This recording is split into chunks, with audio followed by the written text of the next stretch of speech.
manufacturing is changing.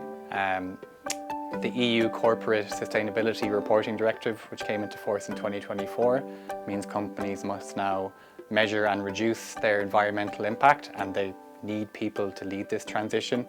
And this Level 8 course, I guess, gives you the skills to implement this transition. So I chose this course while I was working full-time because I wanted to progress within the company that I was working in. And what really drew me to the course was how many modules they were and how broad they were as well. I could gain a lot of different skills and develop myself in many different departments of the company that I work in. So this course is most suitable for people who are maybe in employment, so professional learners who are looking to upskill in this really quite relevant area to improve their employability. They want to keep working and study part-time, study at the weekend, or study in the evenings to fit around their work-life schedule as it is. I would definitely recommend to another student to take this course because of the progression that you can make.